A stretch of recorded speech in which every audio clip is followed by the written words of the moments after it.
Maor Sadra isn't here to make you feel good about your marketing budget. He's here to tell you why you've probably been burning cash like a Wall Street intern at happy hour.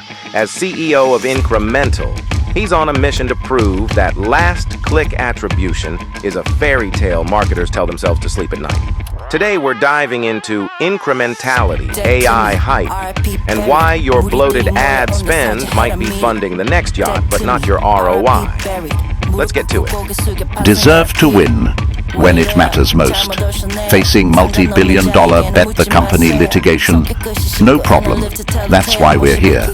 Troutman Amin, LLP is a true legal powerhouse. Hi, I'm your host, Tesla Flat, and a man who somehow makes marketing sound fun. And I'm even doing it in a neck brace because nothing says resilience like debating ad tech with limited mobility. Today I'm joined by Maor Sadra, CEO and founder of Incremental, which is spelled without most of its vowels, the company providing that most marketers are better at wasting money than spending it wisely. We're here to talk about incrementality, AI, and why your last-click attribution model might be the biggest scam since the NFT apes. Let's jump in. So first of all, how are you? Did you fill up waking like the CEO of Incrementality, or someone who's just trying to convince marketers that their spending habits are predictable as drunken game of darts? So first of all, thanks for having me. It's a real pleasure being here. Kind of as you mentioned. So first of all, most of the vowels are not really incremental. I could say incremental and cut most of the vowels other than the last A, and I'm fine, right? It reminds me of Hebrew. People that don't know is Hebrew does kind of have vowels as nikudot, which are like little vowels added on the bottom for kids to read, but most of the words don't even have vowels, so you have to guess it. Yeah, so that's what I was thinking. Remember it, pretty much that. So marketers do treat deterministic attribution like their childhood security blanket, even when it's frayed and full of holes, and let's be honest, smells a little funky. How do you sell the idea of incrementality, I'm going to have to learn to say it, to people who don't want to know they've been wasting millions? So maybe, first we need to figure out always why is last click, why is deterministic attribution? I'm not a big fan of that term, but it is what it is. Why are people so hooked on it? Absolute causality in user actions, and says that the last click is everything. If you're an old-timer like me, I've been in the space for 24 years, and the biggest prophecy of EdTech was everything is going to be measurable. Everything is going to be trackable. By that definition, yeah, every click, every ad engagement, everything should have a one-to-one connection. And in a way, what a deterministic attribution, click-based attribution, that's what the purpose was. Okay, I'm going to create a direct link between a click and a conversion. Now, when I need to explain incrementality is actually pretty simple to explain. Hey, Pesach, here's an apple. You have a one incremental apple. Okay? Attribution is a lot more difficult to explain because, hey, Pesach, the apple you're eating, well, I actually got it for you. Now you pay me for it. I meant to give you this apple. Now but I already had this apple. No, it's actually the apple. Attribution is often a lot more difficult to explain because you're talking about claiming conversions, claiming success. Okay? Incrementality is the easiest, it's actually the first method of measurement was incrementality, was you turn on advertising, you turn off advertising, spot the difference. Wasn't rocket science. So, multiple choice questions. Marketers claim to I'm not going to do well today, I think. Marketers claim to deterministic attribution because A, it's easy and doesn't make them think too hard. B, it lets them justify their bloated ad budget. C, they confuse it with actual science department. D, their boss read it in a 2015 TED Talk. Which one is it? I think it's definitely a lot more A is really, really easy than B. Okay, B is some of the cases, but I think that it became a habit. It's really easy. Everyone uses it. Why shouldn't I use it as well? And it became the standard. Now, the standard is changing. Okay, more people are that actually isn't really correct. But that's going to take a while because in the last 2 decades, marketers had unlimited access to user-level data. Why not use it? And the biggest promise was everything's going to be trackable. Why not use that? And not too many people ask the obvious question, is this right? And I'm not talking privacy. It's does this make sense? That's the biggest question. And yeah, there was a lot of waste, but we'll probably talk about waste as well later. So imagine you're a therapist and old school attribution is on the couch because I can't seem to say deterministic. Oh, I got it.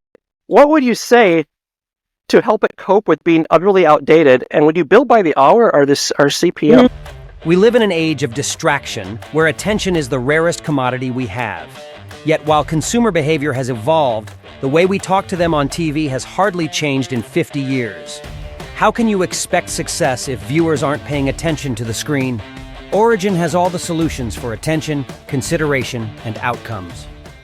If I wanted to maximize my profits, 100% I would bill by the hour because a lot of people just don't really want to get it.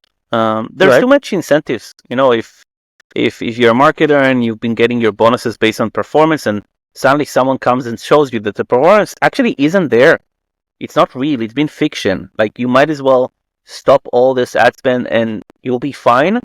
Do you really want to know? Now, it depends on who you are. Some companies benefited greatly by saying, hey, we actually figured out that 50% of our ad spend is a waste. Some people got fired for the same exact reason. Are you willing to risk it? Is it too much calling a person's baby ugly? Yeah. I think it's probably like a stretch, but it really depends on who you're talking with. Sometimes, like, you know, if you ask me, how do I convince someone? I can't convince you. Like, you might know it, you might have seen it, but you're kind of fine with things as is, and you don't really want to like have someone challenge everything you've done because it's annoying. Okay, if I now basically come to you and tell you, hey, there's a new truth, it means change. It means you need to change everything. You don't really want to change everything. It's a lot of work. Okay, if it's working, you know, don't fix it. That's where things are. So a lot of things are changing because someone broke it. Like Apple broke things. And for me, for us, for Incremental, this was a good thing. But they haven't yet broken things enough for a lot of people. Right. Like Google hasn't broken everything yet. What is the causal AI that you guys have that provides actual insights into incrementality? Can you explain that? So causal AI basically is all about reinforcement algorithms. Again, I want to put aside maybe all the tech jargon, but basically what causality is all about is figuring out a cause and effect. Okay, I have no idea why you, Pesach, bought the last phone you bought. Right. Let's assume I got a lot of user level data on you. Maybe at the end you actually didn't even buy it. Like your friend bought it for you, or your family bought it for you. I want to know that. It came free with the plan. Exactly. So I have no idea why an individual did something. That's way too much like data information that I don't want to collect. Okay. What causal AI basically does, it ignores the individual user, and it basically looks at aggregation and says, okay, I'm seeing a lift in sales of phones in the area you live at. And I'm now attributing that to a change that you, the marketer, did. Open a campaign, increase a bid, decrease a bid, start a TV campaign, and so on. So causality or causal AI is basically all about understanding all the changes marketers do and attributing increase in sales, increase in revenues to the change. It's actually way easier than attribution because it's not about clicks, it's not about individual, it's not about collecting eons of data. It's just about connecting a cause and effect and doing it in a way where you learn from all the observation of changes to basically figure out the expected impact out of each change. So I'm going to move on a little bit and talk about AI, VR, and other things that marketers pretend that they understand. You've been in ad tech, as you mentioned, as long as I have, and you've seen all the hype cycles come and go. And AI is now the latest darling. But let's be real. Are we in this is going to change everything phase, or we're all doomed Skynet is here phase? I'm going to start with a... Go ahead. Yeah. So I want to start with a multiple choice. AI in marketing is A, a scalpel for precision targeting, B, a sledgehammer for lazy advertisers, C, a glitter-covered rock, shiny but useless, D, all the above, depending on who's pitching it. All the above. Actually, I don't think it's all the above, depending on who pitches it. I think it's all the above, full stop. It is, when you look at AppLovin's recent massive stock price increase, I don't know if you followed it, but AppLovin a year ago was like, yeah, okay, lucky you. So yeah, basically went from like $10 billion market cap to 100. They did it using AI. The darling of the whole ad tech industry. Yeah, they did it using AI, laser focused targeting that is not done by humans. This is machine, like figuring out machine on its own, figuring out you as an individual. They also have an enormous set of data. Google's doing that. Meta is doing that. Yeah, they're becoming that level, and not too many independent ad tech companies have. On the other hand, yes, it's also for the lazy marketer who now wants to go and set up a campaign. I can now set up a PMAC campaign. It'll take me 30 seconds, and Google will figure everything out. I don't even need to bother in going in my folders and look for a creative, because Google's gonna take care of it. And you know what? It's gonna do it 1,000 times better than what I could do it. So am I lazy or am I utilizing the tools I have? And yeah, it's also a shiny rock that basically sprinkles performance because it's all about efficiency. Tech CEOs are very proud in saying, hey, we're laying off 1,000 people thanks to AI, and the market is super happy about this. Yes, it's like it's all the above, full stop. So why are you skeptical about VR and AR? I don't think it's, to be fair, actually, I don't know if I'm skeptic about it. So when I saw a Vision Pro, okay, I set my kids down. I have 2 kids. I have a 13-year-old and an 11-year-old. I set them down, told them, we're going to watch this keynote. This is the future, okay? But it's the future. I don't think it's the present. I kind of want it to come, but it's definitely not going to be this bulky headset. I also don't know if it's going to be like whatever Meta is going to be releasing soon. But I kind of wanted to be there. Scott Galloway keeps saying that the AirPods, that's the interface. Okay, because you have something that's super smart in your ear. You have a supercomputer in your pocket, okay? And you have these like assistants now, that you can literally just have a conversation with. I don't know if you've ever had a real conversation with ChatGPT. It's actually quite incredible. Within 10 minutes, you forget you're talking to a robot, basically. Right. So maybe that's that. So that's AR. That's definitely not the VR, but you can have a real conversation, thoughtful consult with someone else, but that someone else doesn't really exist, or I don't know, like define existence. Let's not go too philosophical. So AI does make A/B testing and scenario planning easier, but does it take away from the art of marketing? Are we just over-romancing the old-school Don Draper days? Yes, I think we are. I think what we're doing today, A/B testing creatives and so on, we'll be romanticizing on that. 20 years from now, maybe there'll be a show on like EdTech Men. And we'll remember the old days of uploading creatives to DFP and stuff like that. No, it's gone. Of course, like the nostalgic and romantic side of me is going to miss it. Like I miss the 80s. But no, we're heading towards a whole new world. And within 2-3 years from now, we're not going to recognize how we used to do things 5 years ago or literally this year. Right. So let's pretend the year's 2030 marketers have burned out of AI and VR. What do you think the next big thing is? It holograms, psychic ads? Or are we going to go back to door-to-door canvassing? Oh, wow, I don't think I'm like I don't know if I want to give like a 10-year predictions. It's actually not even 10 years. But I have no. It's hard to believe idea. it's almost 2025, right? Yeah, I have absolutely. So Minority Report definitely would be the closest to like a scenario that's very real, like pure personalization within the device itself, like whatever screen you're looking into, or every surface might be a screen that communicates to you independently, individually, that knows you. Obviously, data is restricting of a lot of it, but I don't think people will like be fed up of technology. I don't think you can, and it's an efficiency hungry world. Okay, every time there's some kind of a blimp or a hiccup, like a financial hiccup in this in our world, companies look for efficiency. AI is amazing at yielding efficiency. I don't see any way to like undo that. Yes, there are always going to be like some portion of people who basically say, hey, I'm moving to an ashram in India. But I think the majority of us just going to continue, onwards into the future. Okay, I want to move a little bit from high-tech dreams to the grim reality of wasted ad spend, because someone has to pay for all this innovation. So the market world seems to me like a lavish casino. It has lots of lights, lots of noise, and most people are losing more than they win. What's the most outrageous example of wasted ad spend you've ever seen, and how did you not laugh in their face? I think I did, to be fair. So I think by now everyone knows the story, is the Uber story, but I was a CEO of an ad network previously. It was called Uplift. It was based in Germany. All of my competitors were running Uber ads. And I got the IO from one of my sales guys, and I read the IO and said, dude, I'm not signing this. We can't comply. No one can comply to this. And of course, the argument was everyone else is running it. And it's like, well, everyone else is not complying. And obviously, when basically Uber accidentally dropped 10% of their ad spend and realized no change, and then when they dropped 80% of their ad spend and nothing changed, I was, the last one laughing because I didn't get sued by Uber, and it was coming. It was pretty obvious that it was coming. Now, this is just one of many. I don't think the others published when this happens.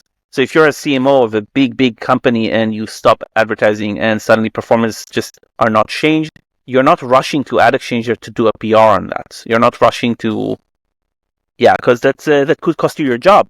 Actually, it did cost a lot of people's jobs when it happened. So I don't know if I'm laughing, but it was obviously predictable. So Incremental specializes in spotting inefficiencies and reallocating budgets, which often leads to awkward conversations with clients who rather not know. So marketers waste ad dollars because A, they rely on bloated agencies, B, they confuse spending big with spending smart, C, their CFO is on vacation, D, ego, always ego. I would actually add I would say none of these. Wasting ad spend is inherent part of the model. Okay, you're advertising, you showed 1,000 impressions, 90 of those will not lead to anything. It's just how, and it's baked into part of the model. optimization process, isn't it? Yeah, but even if you optimize, let's say you optimize, okay, you reach a point where 500 of the impressions are yielding an outcome. You're still talking about 500 that aren't. And by the way, if our world becomes 100% efficient tomorrow, the global economy will collapse. Okay, because think about what you're saying basically. Let's say every single impression yields an outcome. Okay, by then you are literally saying, I don't need the other 50% of the impressions. Okay, you don't need the other 50% of spend. You're gonna be now killing $1 trillion industry. You're gonna be wiping the jobs of like 250,000 people. This is like a global economy crisis that is nothing like the world has ever seen. No one ever wants to get there. So if efficiency is something this world aspires to, but in a way also needs to resist, also it cannot be achieved because I can target the best ad to you. Okay, let's say I know everything about you, but you're not in the mood now to convert to this. And then I wasted the ad space on you. It's a given. Plus, maybe I do need to have 17 touch points with the individual. Maybe I need 70. We are individual people as consumers, and we're not that predictable. Yes, statistically speaking, we are, but as individuals, we're not that efficient versus the advertising targeting. So what's the easiest way to spot a bad campaign, one that's about to go down flames? Well, again, it's like define a campaign, but let's say what's easy to spot is advertisers who over-exaggerate their estimation of performance. It's not A/B testing creatives.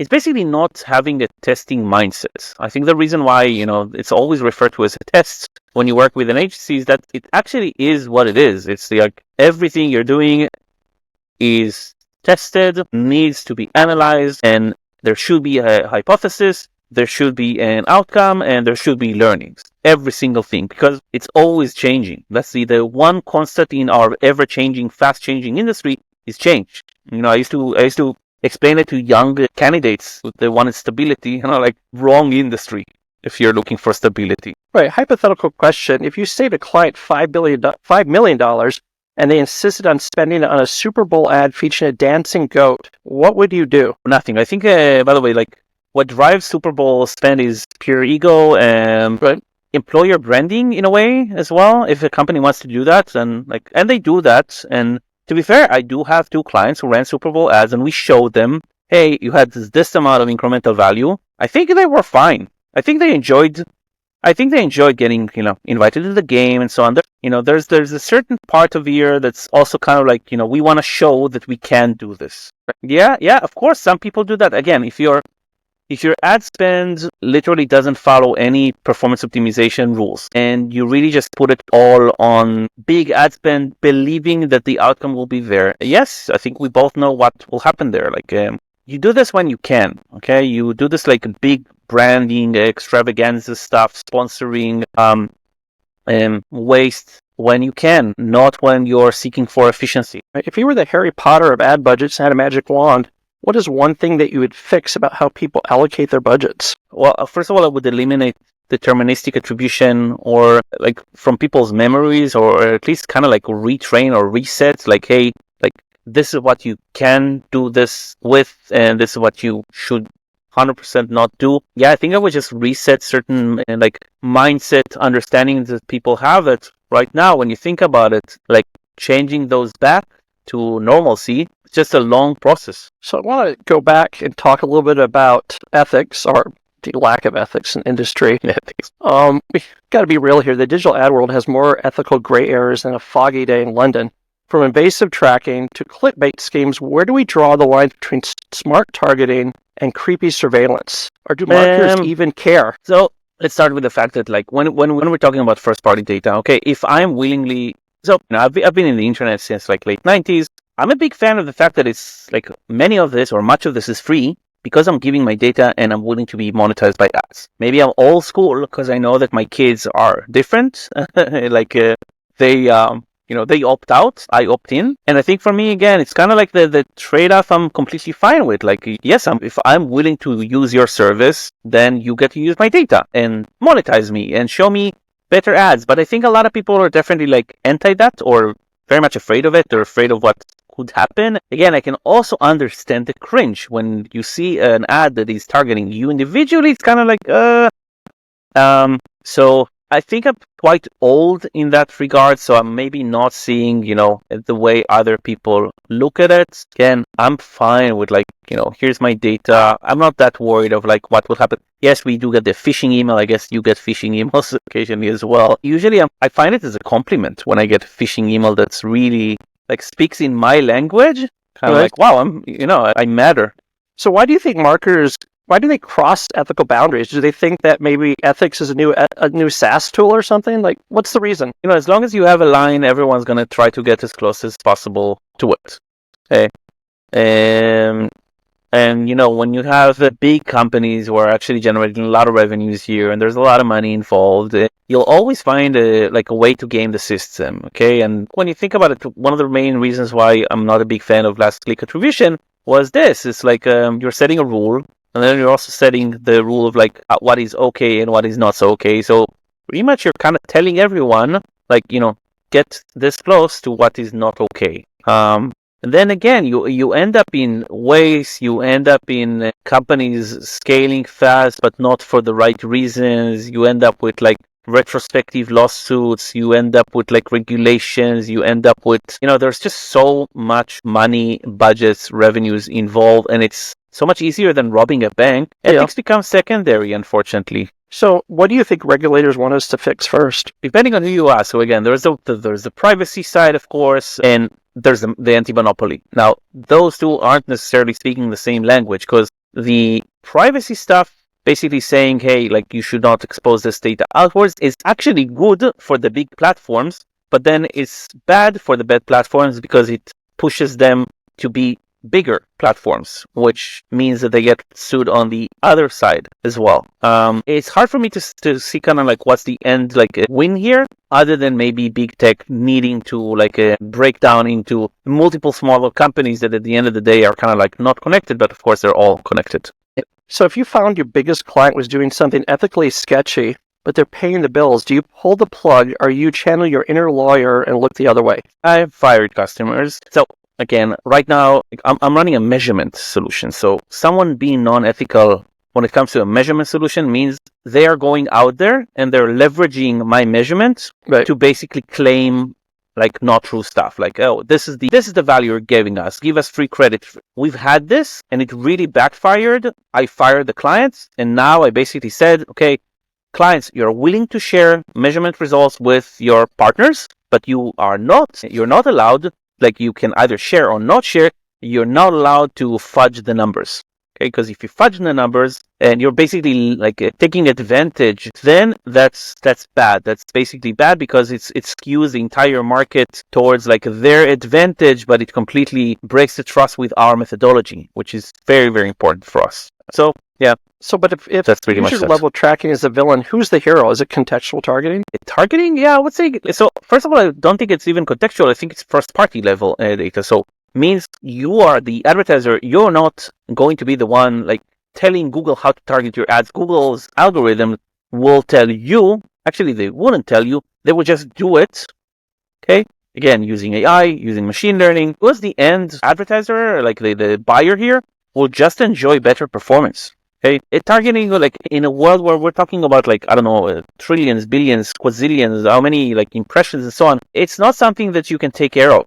Okay, you also don't even know the media well enough. When you think of new mediums as well, creators, CTV, it's not like CTV, for example. It's not like pre-roll, mid-roll, end roll.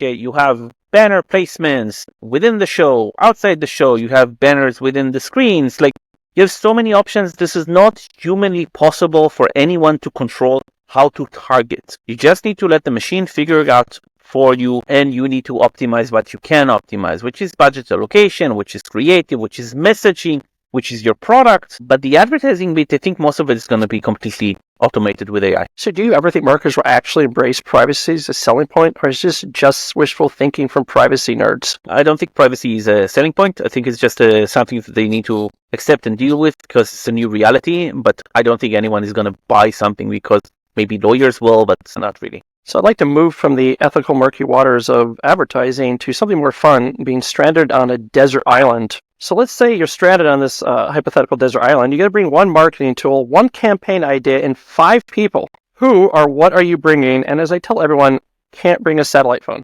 Maybe you'll laugh, but like I think the tool I would bring, you remember Flash? Like Adobe Flash that was Flash. out Flash. from... I thought you said Flesh. And I was like, is he talking about the fleshlight?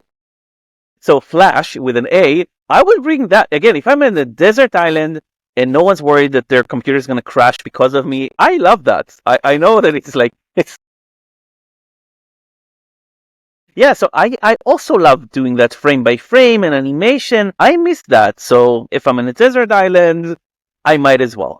Campaign, I don't think you would know it, but there's a chicken network, a chicken chain out of the UK called Nando's. It's like Piri Piri chicken. Their marketing basically positions them as a Portuguese chicken, but it's actually a South African company. So, and their marketing is genius. It's like all, it's cheeky, it's funny, it's very cynical, and I like the chicken. So that would be my my favorite campaign. Personally, I think I would need to bring my co-founder. Like my co-founder Moti is like, we've been together for like 12 years now. It's our second company together. We go well together, both as friends and co-founders. So who's the other 4 people? Well, kids, why not? Wife, why not? You're going to force your wife to be on the desert island with you? Yeah, so again, I'm imagining a nice island, okay? Oh, okay, this is like Hawaii. This is not like, it's not like Lost. I would bring Elon Musk just to take him out of like society at the moment, but that's pretty much that. So if you could only measure one marketing metric while stranded, what would it be? And I want you to explain to a volleyball named Wilson why your CTR is tanking. So wow, that's a hard one. No, ROAS is always the metric, okay? Right. Like advertising has a purpose, which is to generate more sales. You know, it's nice that it's nice. It's nice that it's creative, but at the end of the day, even like Saatchi, the original Saatchi, basically said, it doesn't really care about the awards and so on. It's like, did I drive an action?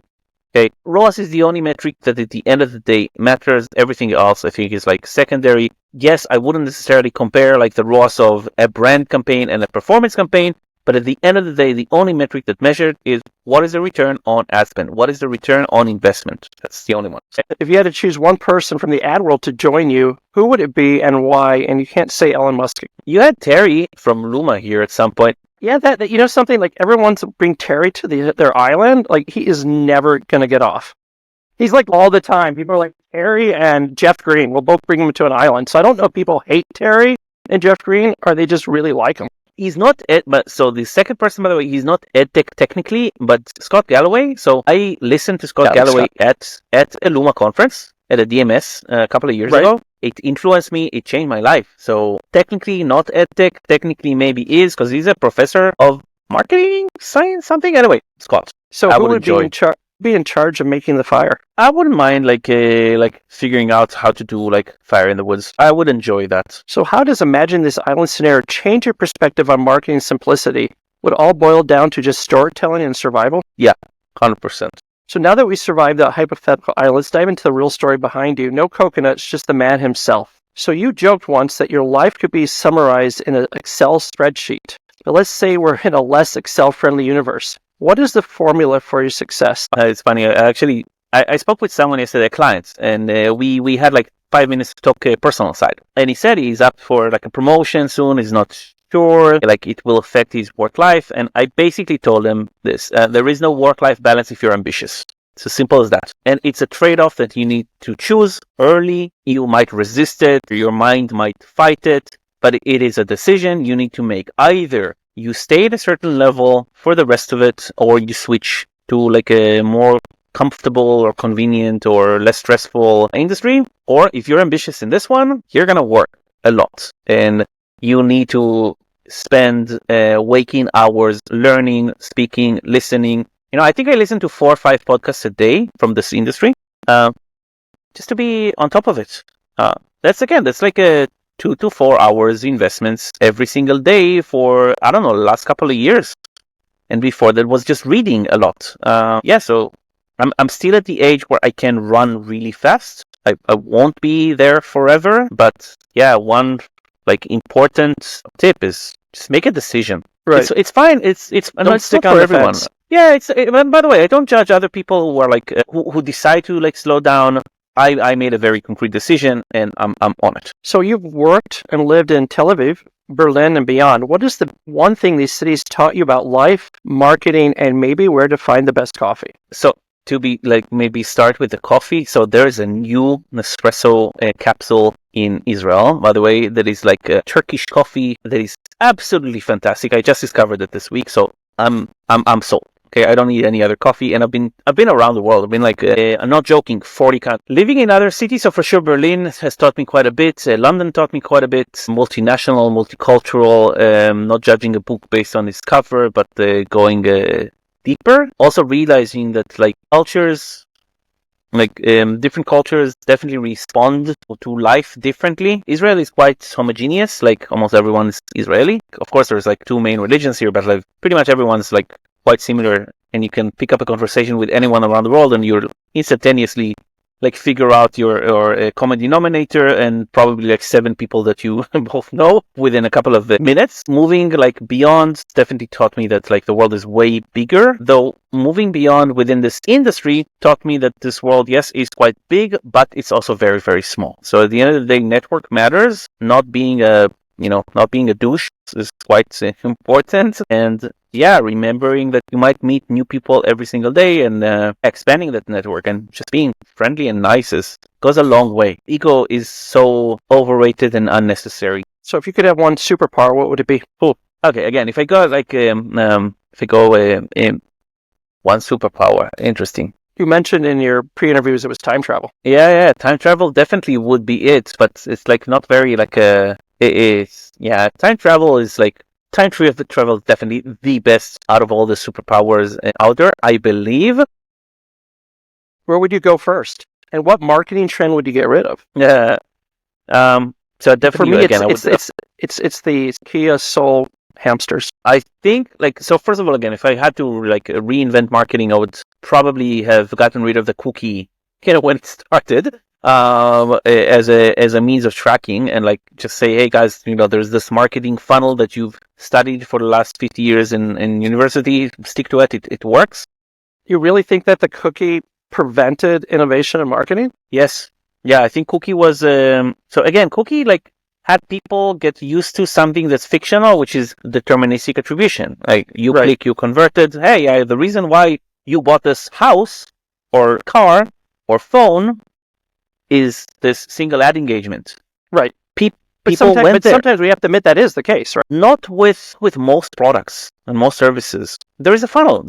It's just there's like, I don't know how many eons of it, how many studies there are that there's a funnel, yet we basically say, well, the reason why this user booked this test drive is the single ad. It doesn't work like this. We see 5,000 brands ads a day or something like ridiculous like that. We're not affected by a single ad engagement that much. We are affected, and by the way, it's a great proxy, but it's like the point where people basically took that and went all in with, let me just allocate my 100% ad spend based on who scored the goal, just fire the goalkeeper because they're not scoring any goals. That's like such a big mistake when you think about it. So I would have probably gotten rid of the cookie, though on the other hand, I don't really regret that much, because think of like how many like this industry like exists because of the complexity in it.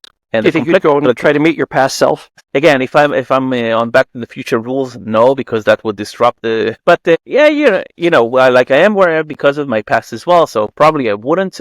But yeah, I think like to be able to travel the past and the future, that's pretty cool, superpower. So what if you were handed an unlimited budget to build the perfect team? What is the first thing you would look for? Passion, skills, or someone who makes killer PowerPoints? Passion, 100% passion. Everything else can be taught, including killer PowerPoints.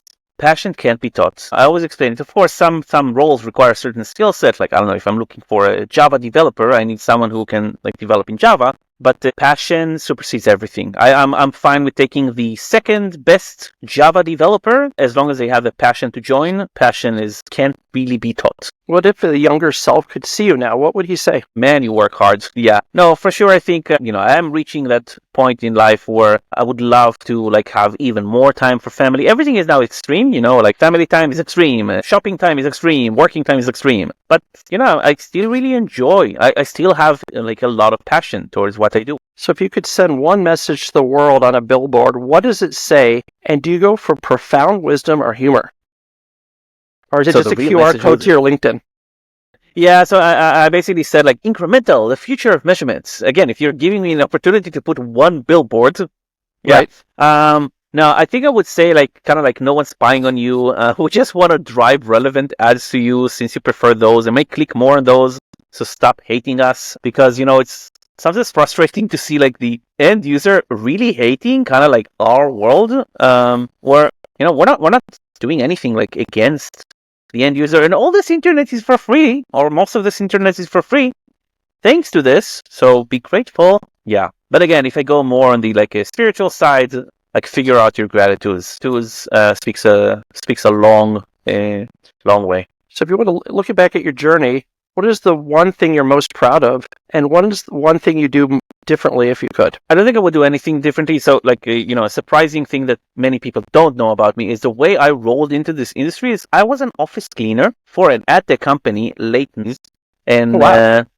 I hustled and bustled. Why I needed money and this was available. Is it an ad company we know? By now you don't, but it used to be called Sidor Desktop Media. We monetized ICQ and Kazaa. And you said Sidor? Drucker was Sidor. Yes, I know Sidor.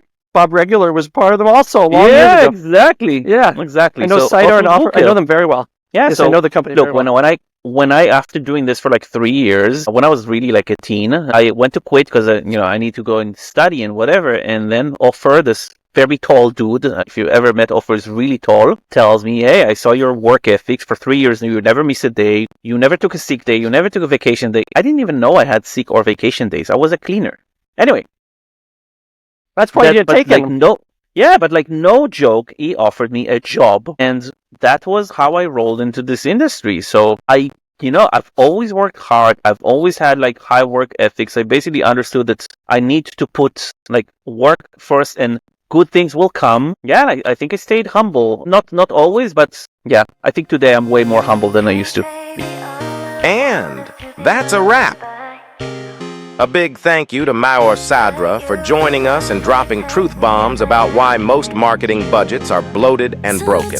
If you're still clinging to last-click attribution, consider this your intervention. A huge shout-out to our sponsors.